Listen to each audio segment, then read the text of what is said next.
Olá a todos e a todas, meu nome é Micael Antunes e eu venho aqui falar um pouquinho sobre uma pesquisa que vem sendo desenvolvida por mim, o Itamar Vidal e o professor Jonas Manzoli no NIX Unicamp e no Instituto de Artes da Unicamp.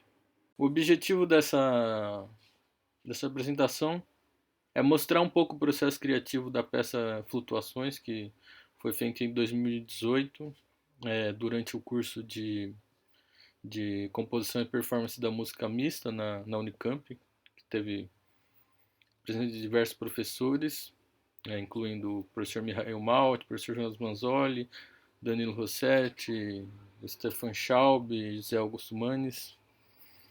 Falar um pouco sobre as estratégias que a gente utilizou para compor essa peça e discutir um pouco as implicações dessa experiência na prática colaborativa. A nossa apresentação ela vai começar expondo um pouco o nosso referencial teórico, as nossas estratégias composicionais.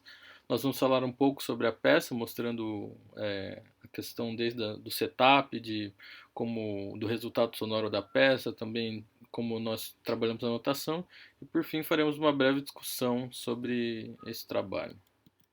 Localizamos nossa pesquisa nessa grande área que é explorada por pesquisadores, professores e estudantes do NIX, que é a musicologia sistemática, que tanto fornece espaço para a gente pensar sobre a prática criativa, os nossos anseios como compositores, nossas escolhas como intérpretes, tanto quanto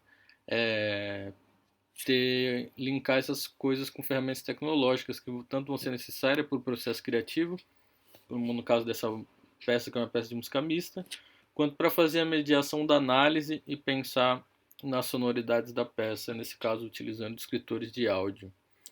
Nós destacamos alguns trabalhos que falam dessa interação do compositor-intérprete, como por exemplo o trabalho da professora Sonia Ray, de 2010, que cita vários exemplos de colaboração entre compositor e intérprete, e ressalta que isso vem em duas vias, porque a gente tem tanto o compositor precisando dos intérpretes para terem suas obras tocadas e como uma fonte de consulta, às vezes, para as questões técnicas, como os intérpretes também têm uma missão de expandir o repertório para os seus instrumentos, e para isso procuram os compositores. E o Fit and Hyde 2007 também cita como o intérprete nessa interação com o compositor é super importante para entender alguns desafios técnicos, porque a gente não tem um manual de como todos os instrumentos funcionam, então sempre o compositor vai depender do intérprete nesse sentido, né?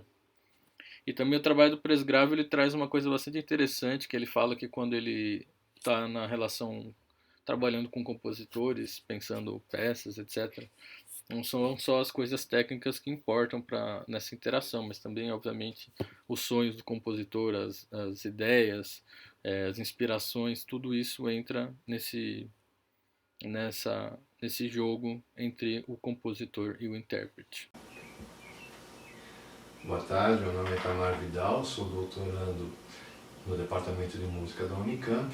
E sobre essa interação, essa colaboração entre compositor e intérprete nas técnicas estendidas, no caso do Oliveira e Afonso, de 2018, eu estava, inclusive, no encontro da Ampon em Manaus e assisti a essa comunicação.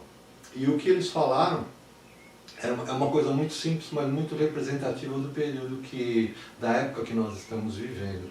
Porque, no caso, um dos exemplos, a peça tinha uma rubrica do compositor que pedia um tipo de interpretação, uma expressividade determinada num trecho, e os dois são grandes instrumentistas, grandes clarinetistas, né? Eles perceberam, estudaram a peça e que uma pequena transposição de oitava mudaria o registro do instrumento e alteraria produtivamente a peça. Entendeu? Então seria uma pequena mudança de oitava, que não mexeria tanto na estrutura melódico-rítmica da peça, tudo, apenas uma questão de altura, né? Resolveria um grande problema e atenderia muito melhor a uma demanda da composição, né, pensada como um todo. E nesse caso, eles mandaram uma mensagem para o compositor, falando, olha, é possível nessa região que o senhor escreveu, tudo, porém, uma mudança de oitava implica uma mudança de registro, implica outro tipo de articulação de notas, né? E se essa mudança aqui, no caso, eu lembro bem, alguns compassos, resolveria o problema. E eles ligaram para o compositor atendeu, foi feita a alteração, quer dizer, isso é uma coisa bem típica da nossa época, né? Por essa facilidade de comunicação que a gente tem. Obviamente, há 200, 300 anos atrás seria um outro tipo de problema, né? Não só da relação dos dois, mas também da dificuldade de comunicação. A questão da meta-autoria que a gente traz nesse artigo, ela vem do professor Arthur Matuk, que é o professor de performance da Interunidades da ECA, que é o Programa de Pós-Graduação em Estética e História da Arte. Ele tem um curso de performance no campo expandido, e vários músicos estão se interessando em fazer esse curso justamente porque ele envolve novas mídias e envolve essa relação entre vários profissionais e artistas de várias áreas atuando junto nos projetos de performance. Todo final de curso há uma performance aí, então obrigatoriamente, além de você ter essa abordagem teórica da história da performance e dos recursos, né, do processo mesmo, você tem essa relação com escritores, com atores, com videomakers, né? E músicos, muitos músicos trabalham nesse projeto. De certa forma, também para pensar o campo conceitual que cerca o processo criativo e também o processo criativo colaborativo, são duas noções que são importantes para a gente, que é a noção de emergência. Que a emergência sempre aponta para, ela é uma propriedade dos sistemas, e ela sempre aponta para alguma coisa que é resultado da soma entre as partes envolvidas em um determinado sistema, e ela não pode ser explicada pelas partes em si, pensando em cada elemento desse sistema. E para nós é interessante porque, de certa forma, quando a gente está trabalhando colaborativamente, a gente entra numa espécie desse sistema que a gente vai ter sempre um resultado que não pode ser explicado pelas ações individuais dos sujeitos envolvidos nesse processo criativo, mas sim pela soma e os resultados dessas partes. Também é importante a questão da auto-organização, que o professor Jonatas traz em um artigo, pensando a composição a partir do paradigma da auto-organização, principalmente na noção de feedback, que, como a gente vai ver nas nossas estratégias composicionais, é sempre importante essa coisa do retorno do material e de como a gente vai dialogando de maneira dinâmica com o material. Nós escolhemos algumas estratégias para fazer a nossa colaboração, e para a gente foi importante algumas coisas e que a gente determinou meio de início. Assim. Primeiro era explorar fenômenos psicoacústicos emergentes da exploração de técnicas estendidas. Então, na minha primeira interação com o Itamar, isso foi rolando ao longo do tempo, ele começou a mostrar uma série de técnicas que ele tinha com a clarineta e que mexiam no espectro e traziam algumas coisas que para nós eram interessantes do ponto de vista psicoacústico. E também o tempo todo a gente pensou nessa proposta de diluição da hierarquia do compositor e intérprete. A gente trabalhou junto o tempo todo na elaboração da peça. E como estratégia de colaboração, a gente teve esses workshops, que eram encontros mais ou menos semanais, onde a gente tocava, ouvia coisa, mexia em patch, mexia em uma série de coisas. A elaboração de maquetes, que é uma coisa muito interessante, que foi sugestão do professor Mihail Malt, onde o Itamar gravava alguns sons e eu usava para fazer alguns testes no PD e testar alguns processamentos sonoros, que é muito bom, porque aí eu não precisava ficar alugando o Itamar em tempo real o tempo todo. E a escrita colaborativa, ou seja, tomamos decisões conjuntamente de como a gente ia anotar, de como a peça ia acontecer.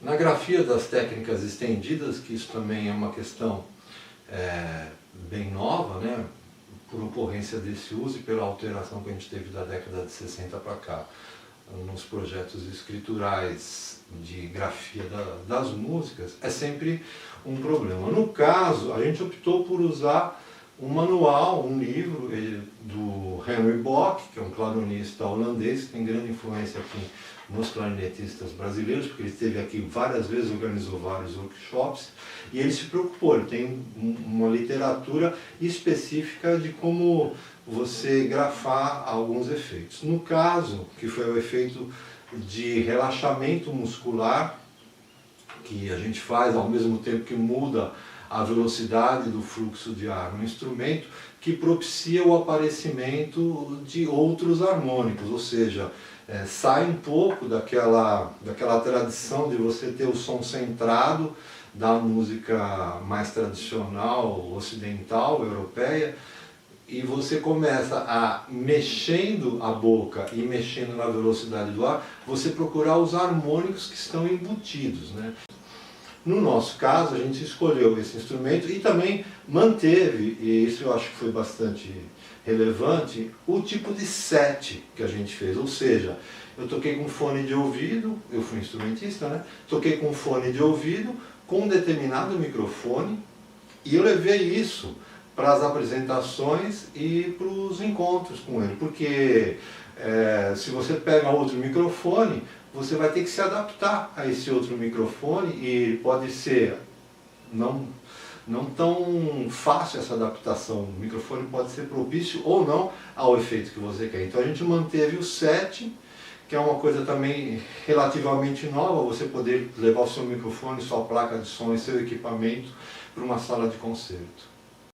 Bom, para a gente poder falar um pouquinho sobre o resultado da peça e ter uma representação gráfica, a gente escolheu os escritores de áudio. A gente escolheu 3 escritores de áudio que a gente achou que tinha muito a ver com o que a gente fez na composição. O espectrograma, que vai representar as energias do espectro em função do tempo.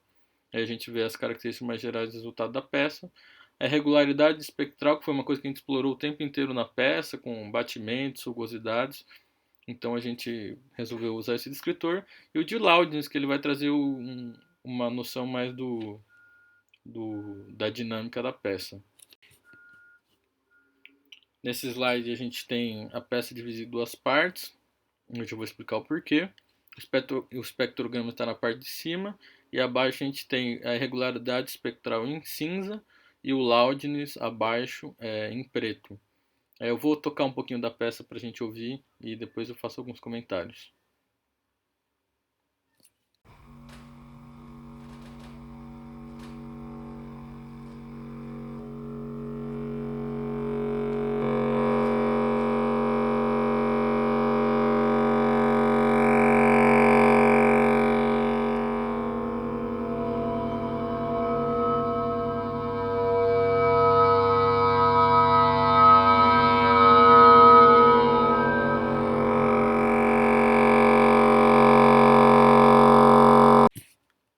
Bom, uma coisa que ficou marcante nessa peça, que eu acho que é a característica mais geral dela, que é o que fica na primeira parte da peça, é a exploração do brilho do clarinete consequentemente, quanto maior o brilho, a gente explorou esses fenômenos que eu citei da rugosidade e da irregularidade espectral e dos batimentos, que a gente pode ver nesse shape das 2 curvas abaixo e também na energia do clarinete, que ela vai aumentando bem gradativamente e diminuindo. Esse outro slide mostra mais a segunda parte da peça, e aí é quando a gente começa a ter a presença maior de melodias da clarineta, conjuntamente com uma textura de síntese granular.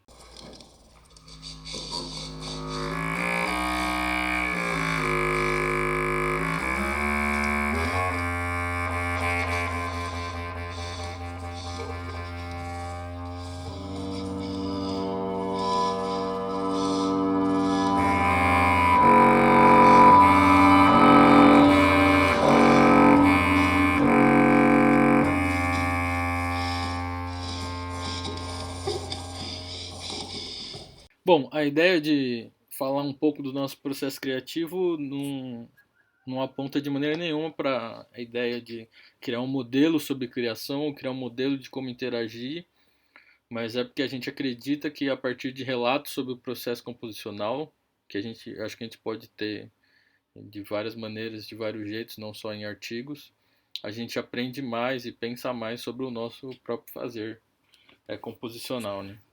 A nossa trajetória começou com um processo criativo, então a gente não começou necessariamente pensando teoricamente, mas a gente já tinha uma noção de que a gente queria diluir essa autoria e essa hierarquia que às vezes se propõe de eu componho a peça, você toca, e enfim, você faz o que eu quero.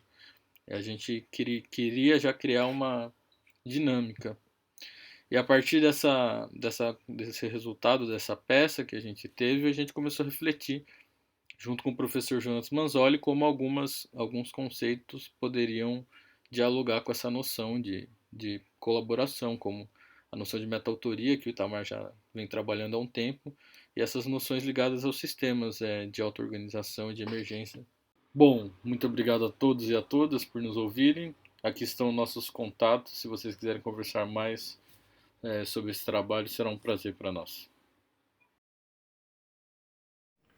Muito obrigado.